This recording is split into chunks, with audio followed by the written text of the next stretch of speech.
राष्ट्रभक्ति की बात करना है और बोला हाथ खड़े करो, हाथ खड़े, हाथ उठो। अब इनको यही मालूम नहीं कि एक बार 17 महीने हाथ आया था, खाली 17 महीने के लिए हाथ आया था, तो घबरा गए थे। तो अरे बिठाओ, हाथ को बिठाओ, हाथ को बिठाओ, हाथ को बिठाओ। अब हाथ रोज पेपरों में यही हो रहा। फिर मोदी जी ने साधा निशाना कांग्रेस पे, मोदी जी ने साधा निशाना कांग्रेस पे, तो एक कांग्रेस का नेता घबराया।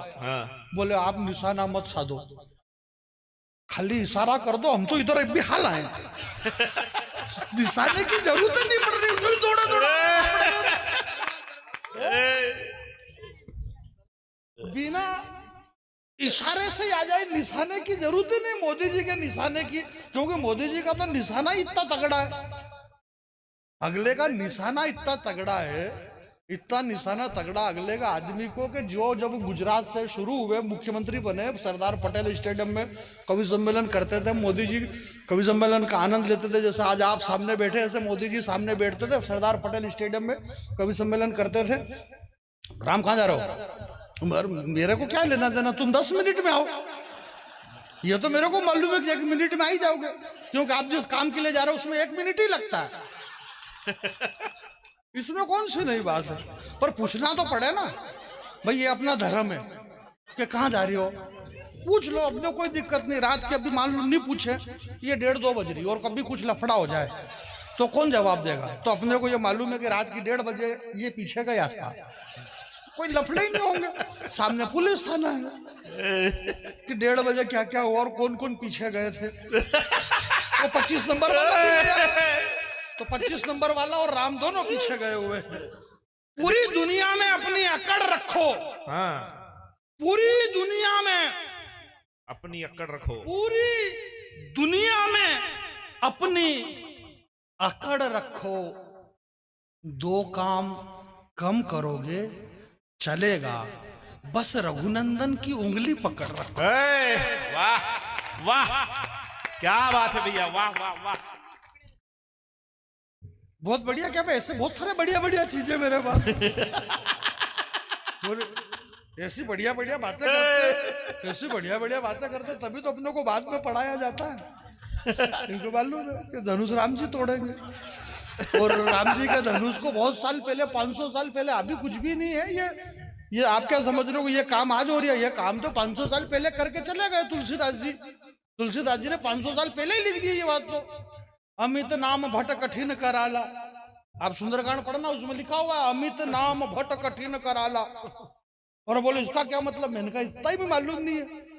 500 साल पहले बाबा तुलसी ने लिखा अमित नाम भट कठिन कराला, यानी कि इस हिंदुस्तान के अंदर 500 साल बाद एक आदमी आएगा जिसका नाम अमित रहेगा, और वो इतना खतरनाक भट रहेगा कि वो भटाभट मारेगा भी सही। ये व्यवस्था पहले से ही जम चुकी थी, 500 साल पहले से ही।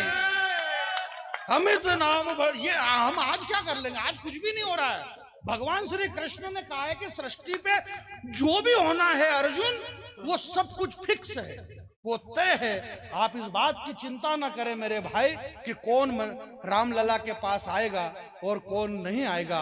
जिसे आना है वही आएगा, और जिसे नहीं आना है वो नहीं आएगा। वही होई जो राम रचि राखा, वही तो होगा जो राम की मर्जी से होगा मेरे भाई। एक बंबई के बहुत बड़े शायर है, और वो बड़े शायर हैं, वो मेरे को मुंबई के एक मुशायरे में मिले। मैंने उनसे कहा कि मैंने कहा भाई साहब, जब उर्दू ये कह रही है कि इस कायनात में अल्लाह की मर्जी के बगैर एक पत्ता भी नहीं हिलता, बोले बिल्कुल नहीं हिलता।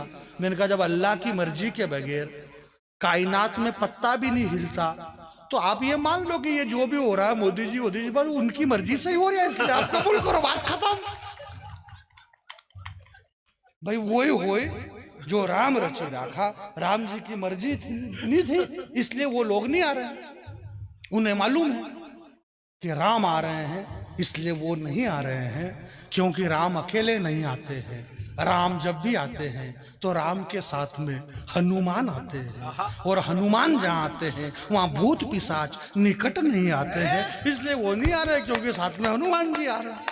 उनकी नहीं मर्जी, वो नहीं आ रहे। परंतु ऐसा नहीं है, सांसद महोदय के इस देश के अंदर विधायक जी बैठे हुए हैं, भूतपूर्व विधायक जी, वर्तमान विधायक। विधायक का मतलब आप समझते हैं? विधायक का मतलब, मेरे को तो राजनीति से कोई, मेरे पूर्वज हमारे बाल के भी बैरागी जी राजनीति में रहे, कितनी बार कितने पदों पे रहे। बात अलग है कि वो कांग्रेस में थे, मैं किसी में भी नहीं था। क्योंकि आजकल स्थिति ये हो गई, किसी से भी पूछो, बोले कहां से आ रहे हो, बोले भाजपा से, बोले कौन सी वाली, बोले शिवराज वाली भाजपा। अब कहां जा रहे हो, बोले महाराज वाली भाजपा। शिवराज भाजपा ने महाराज भाजपा से कहा कि ये नाराज भाजपा का क्या करे।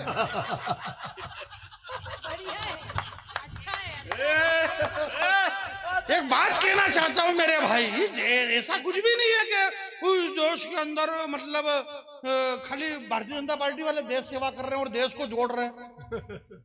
इस देश को, इस वतन से किसको प्रेम नहीं है यार? क्या बात कर रहे हो? रामो वामो अपा सपा बसपा तृणमूल कांग्रेस, सबको देश से प्रेम है। राहुल गांधी जी 4000 किलोमीटर की यात्रा करी उन्होंने, सुबह में कश्मीर से लेकर कन्याकुमारी तक 4000 किलोमीटर की पैदल यात्रा करी। इस देश को दौड़ दौड़ करके जोड़ रहे हो। सुबह 4 बजे उठ के अगला आदमी एक टी शर्ट में दौड़ रहा। अब मोदी जी को मालूम पड़ा, बोले ये कौन दौड़ रहा, बोले राहुल गांधी। अब मोदी जी अपनी इस उम्र में दौड़ ही नहीं सकते। बोले अब क्या किया जाए, बोले दुनिया में सबसे ज्यादा तेज कौन दौड़ते हैं, बोले चीते। बोले लाओ 20 चीते अफ्रीका के जंगल से, बोले इससे ज्यादा दौड़ के बता तेज। तो अब कौन दौड़े? अगले आदमी का मैनेजमेंट ही इतना तगड़ा है मेरे भाई। जिस अमेरिका वालों ने कह दिया था 25 साल 20 साल पहले, बोले कौन मिस्टर नरेंद्र मोदी, अमेरिका का वीजा नहीं मिलेगा। अमेरिका का वीजा, अमेरिका वालों ने वीजा देने मना कर दिया। आज वो अमेरिका वाले उनको वीजा मानने के लिए तैयार है। समय बदला, और समय इसलिए बदला कि समय के साथ वो उस आदमी ने बहना शुरू कर दिया।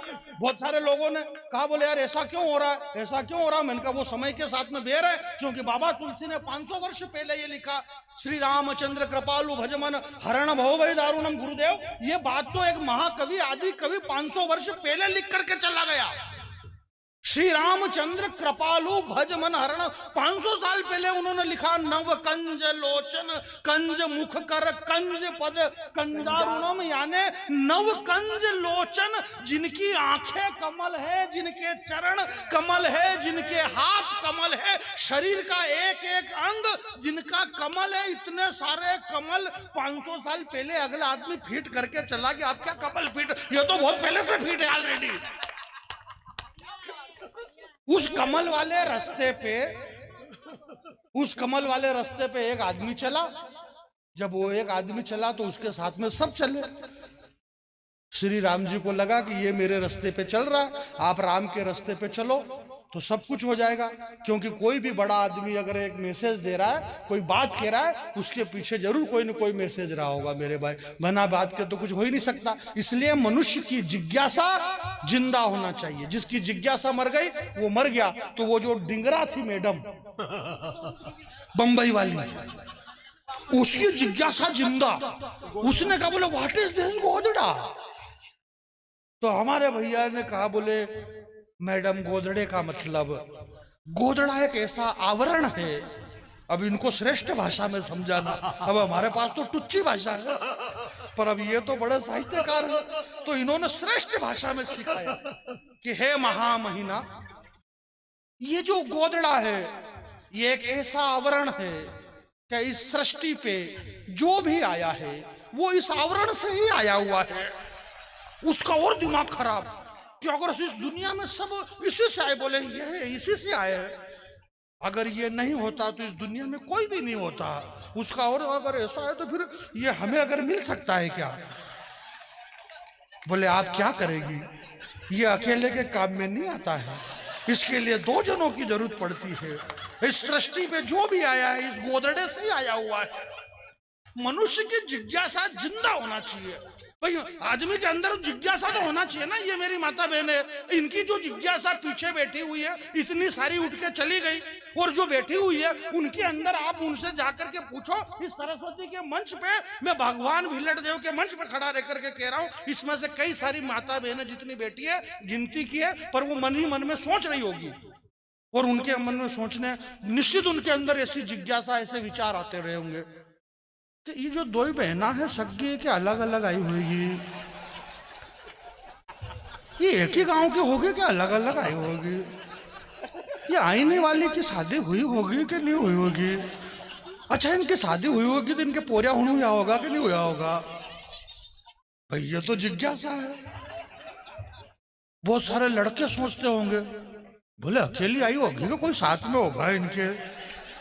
मनुष्य की जिज्ञासा तो जिंदा है।